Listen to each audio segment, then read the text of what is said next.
Hello, everyone. Today, I'll tell you about the most iconic places for sweet tooth lovers in two of the largest capitals of the world, Moscow and London.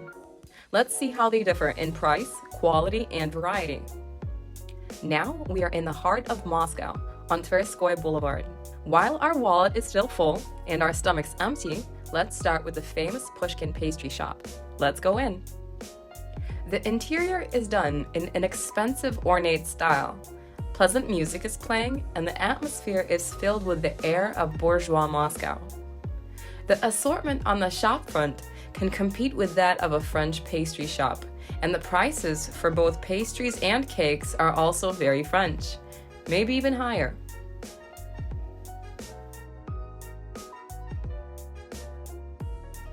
Our sweet snack began royally. We were brought complimentary bread, the freshest kind, still warm, and butter with red caviar. We ordered pistachio creme brulee, and it turned out that this dessert comes with a presentation. A nice bonus considering the price of the dessert, which I will reveal to you later on the receipt. The service here is simply impeccable and mesmerizing. My creme brulee usually has a softer texture, but I have not tried making it with pistachios. This one was delicious. Next up was the bran cake Natalie, which is similar to a macaron. It was delicious and tender. We liked it. We also tried the millefeuille. It came in a very unusual form, similar to an Easter cake. Our emotions reached their peak when we received the check, especially when we saw how much our tea cost. 1,360 rubles. That's about $20 just for the tea. In the end, I decided to visit the ladies' room. On the way, I saw statues in antique style, everything corresponding to the level of the institution. In general, we experienced very interesting emotions, and our trip to Pushkin remained unforgettable. Further on, still in search of delicious discoveries, we decided to visit the food mall depot. They say that it is the largest in Europe. As we approached, we were captured by the Christmas atmosphere. Here there used to be a real tram park. Inside, there are 75 different corners, 3 bars, and market stalls. The first confectionery corner that caught my eye was by Jemchuga, or Pearl Cafe. On the shop front, I immediately noticed the Perelman with salmon. It was given such a funny name in honor of their founder, Vladimir Perelman. But I chose a mousse dessert and a Napoleon. I also studied the corner by the famous confectionery shop Love and Sweets, inside and out. The variety of desserts is simply enormous. And the distinguishing feature is an abundance of fresh berries. With everything obtained, now at the table, the tasting can begin. The first thing that comes to mind is that wooden forks, though they are environmentally friendly, are quite inconvenient. And that a cake stylized as a can of condensed milk is difficult to cut. It tastes very much like a Soviet dessert, and I am sure that there are fans of these. The bird's milk and Esterhazy cakes left the same impression. To me, everything seemed saccharine sweet, but those who love the combination of flour, sugar, and condensed milk will like it. We also tasted the Pearl Napoleon and a mango mousse dessert. These were lighter and less sweet, and we liked them more. To sum up, we did not regret that we went to the depot at all. One can find so many interesting things all in one place. Very convenient. In the late evening, we finally got to the famous Moscow restaurant, Sakhalin. Thanks to Instagram, I already knew which desserts I wanted to try and came there specifically for them. Reservations were a must. The restaurant was full.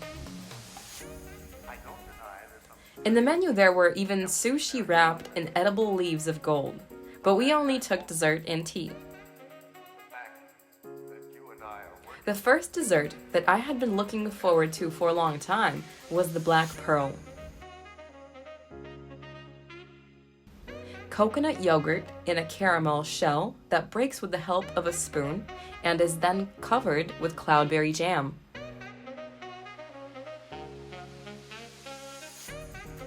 We also tried the bird cherry honey cake.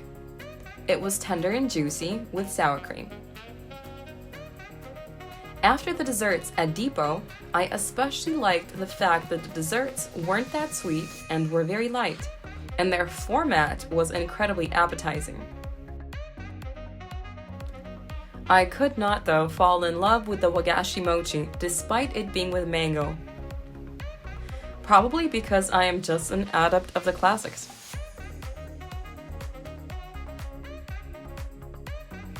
What was even more memorable than the desserts was a special worker who was placed in the washroom to not only open the doors for clients, but also the tap and to serve towels.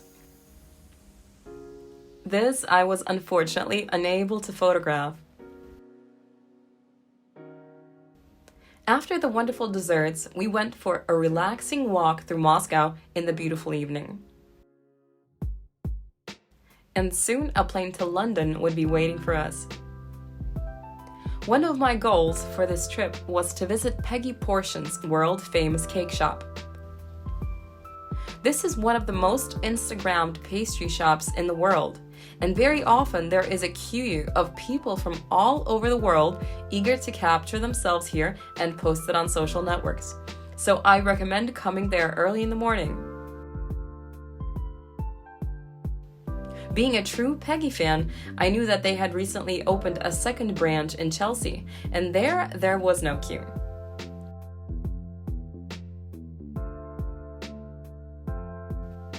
Everyone needs to experience heaven from time to time, and there you can find it in abundance. The interior and the desserts are like a fairy tale.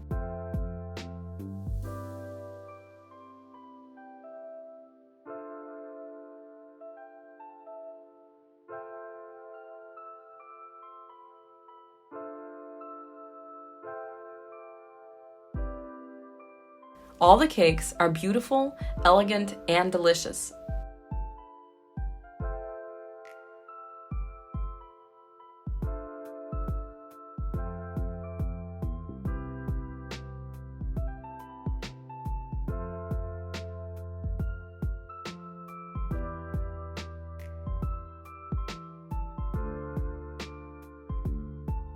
The caramel cupcake was so good, but a little bit crystallized.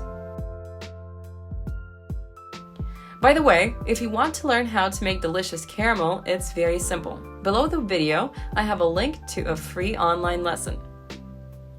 After visiting Peggy Porschen's, I still remain their most devoted fan. The establishment also has a lower floor, where there is another hall and a very pleasant ladies' room. Initial adaptation to London prices was successfully completed by us in Pushkin, Moscow. We had already been given a high-quality vaccine against greed, and the prices did not bite. On the way out, I was extremely lucky to meet Peggy herself. We exchanged compliments. She praised my DJI Osmo mobile stabilizer and said that she should probably get one like this, and I praised her pastry shop, which fully and completely met my expectations. Sincerely. Next to Peggy Porschen cakes, there is a slightly less well-known but nonetheless famous Dominique Ansel bakery. Outside, the exterior is richly and plentifully decorated, London style. Although there is no queue, all tables are occupied. The place is definitely popular. In the shop window, we see not only desserts, but also pastries. The signature dessert of this pastry shop is a drink in a cookie glass.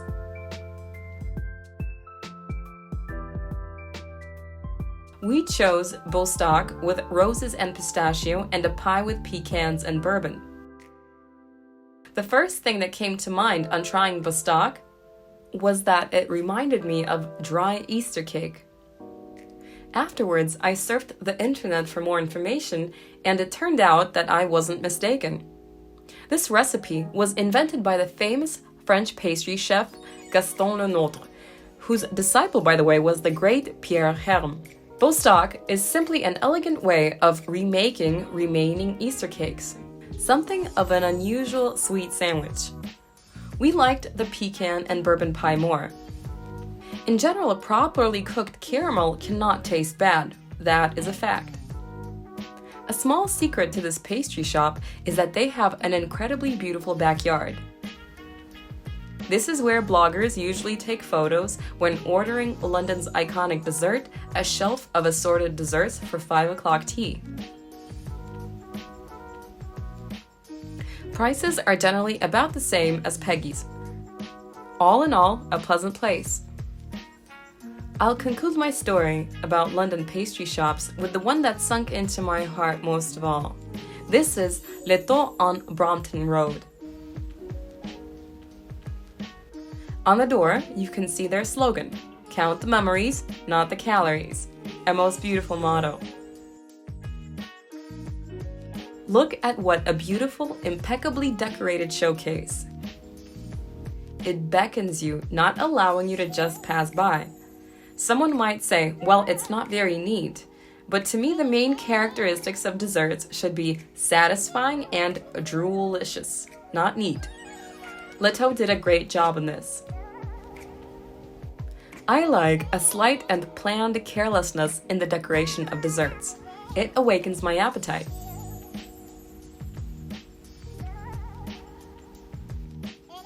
At the entrance, the guest rests against a deliciously served buffet table. It is impossible to pass by and order nothing. All the food looks light, fresh, and tasty. Everything that we saw in this pastry shop was extremely aesthetically pleasant. The charming glass teapots won me over. Simple semolina porridge looked like a gastronomic masterpiece. The raspberry pistachio cake was very soft, tender, and delicious.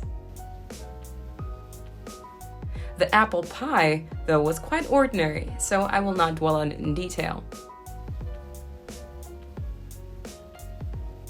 But the dulce de leche killed them all. It was delicate, rich, juicy, and can most definitely cause a mild addiction. If it didn't cost nearly £7, I would have grabbed a second portion.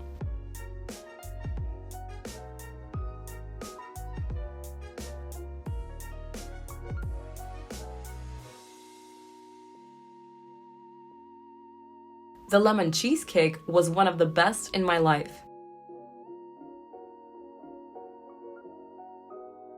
There was so much berry filling inside, it was delicious. Although I'm not at all a fan of cheesecakes, this one blew me away. The macaron with fresh raspberries was tasty and soft, not greasy, with an amazingly tender filling and lemon curd.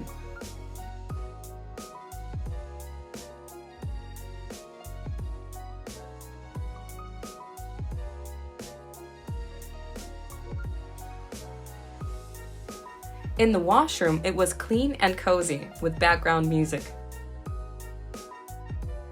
I can safely say that I liked everything here and will even miss this wonderful place. And finally, I would like to show you the places in London that left me the most vivid memories. It was very cozy in the Kensington Gardens. There we took a stroll, fed the birds, and were glad that we were so lucky to find London with such beautiful sunny November weather.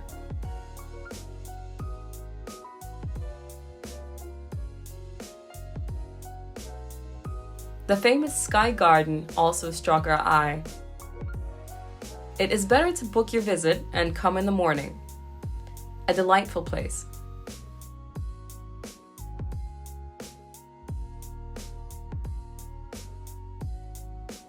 The Tate Gallery of Modern and Contemporary Art is very beautiful. It opens up wonderful views of London for you, and admission is completely free.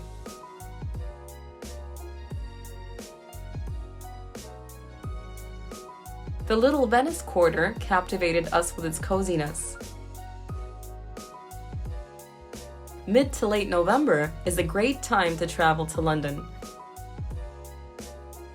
Housing prices are much lower than in the summer, and the Christmas atmosphere delights and immerses you in a children's fairy tale. Our last breakfast was at the Quince Cafe, which is located in a very unusual place right next to the huge Clifton Nurseries garden complex.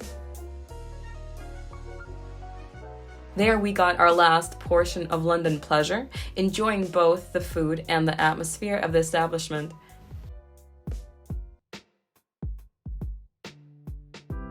We ate pancakes with peanut butter, incredibly photogenic and very tasty porridge with honey and berries,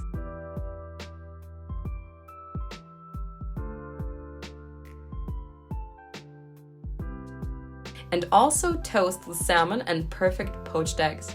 It was unforgettable. Thank you, London, for your hospitality. I'm already dreaming about my next trip. I'm very interested to find out which one dessert out of all presented in this video you would like to try given the chance. So leave your answers in the comments section below the video.